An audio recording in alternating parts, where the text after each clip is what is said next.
महाराष्ट्र सरकार के वादा खिलाफी पर शिवसेना ठाकरे गट ने आज जोरदार प्रदर्शन किया। जालना में जिला प्रमुख भास्कर आंबेकर के नेतृत्व में छत्रपति संभाजी उद्यान के सामने चक्का जाम आंदोलन किया गया। क्या हुआ तेरा वादा, इस टैगलाइन के साथ ठाकरे गट ने सरकार को घेरते हुए किसानों और आम जनता की समस्याओं को लेकर तीखा विरोध दर्ज कराया। शिवसेना कार्यकर्ता सड़कों पर उतरे और भाजपा सरकार के खिलाफ जमकर नारेबाजी की। प्रदर्शन के दौरान ट्रैफिक कुछ देर के लिए थमा रहा। पार्टी ने आरोप लगाया कि सरकार ने किसानों, बेरोजगारों और आम जनता के लिए किए गए वादे पूरे नहीं किए हैं। प्रदर्शन शांतिपूर्ण तरीके से संपन्न हुआ, लेकिन शिवसेना ने चेतावनी दी कि अगर सरकार ने जल्द कोई ठोस निर्णय नहीं लिया तो आंदोलन और उग्र किया जाएगा।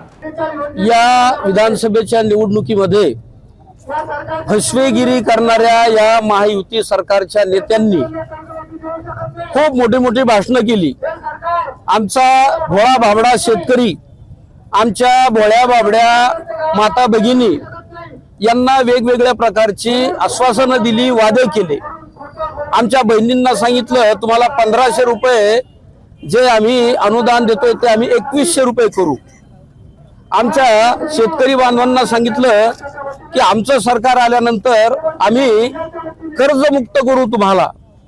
तुमच्या गावामध्ये 45,000 खेड्यांमध्ये आम्ही पांदण रस्ते करू। असे एक नवे अनेक आश्वासनं देऊन हे सरकार अर्थात मतदान यंत्राच्या साहाय्याने सत्तेत आलं। पण सरकार सत्तेत आल्यानंतर सरकारच्या मंत्र्यांची भाषा बदलली। सरकारचे मंत्री सांगू लागले की लाडकी बहीण योजना आम्हाला परवडत नाही।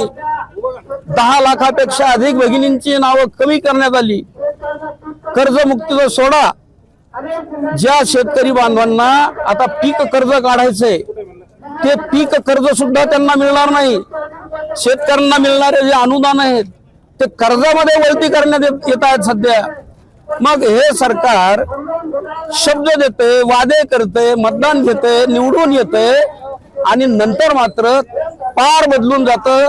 सामान्यांची, महिला भगिनींची, शेतकऱ्यांची फसवणूक करणारं सरकार असल्या कारणानं आम्ही या आंदोलनाच्या निमित्तानं त्यांना विचारतोय की निवडणूक काळामध्ये जे वादे केले होते तर क्या हुआ तेरा वादा, असं आम्ही विचारतोय। नारायणच्या पुत्रांनी या मंत्रिमंडळामध्ये 1 से 1 ठग आहेत। और मला एक सांगा की राज्याचा मंत्री म्हटल्यानंतर किती आदर्श व्यक्तिमत्व असलं पाहिजे।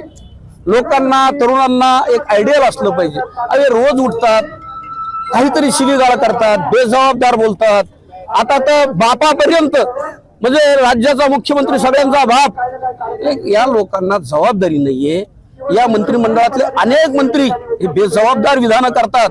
या राज्यातल्या तरुणांपुढे काय आदर्श ठेवतायत हे मंत्री? अहो, अगोदर विलासराव देशमुख, गोपीनाथजी मुंडे हे आमच्यात नाहीत, पण अत्यंत सुसंस्कृत राजकारण, यशवंतरावांचं राजकारण या महाराष्ट्रानं बघितलं आणि आता हे गुंडांचं, पुंडांचं असं सरकार आम्ही बघतोय। हे महाराष्ट्राचं दुर्दैव आहे।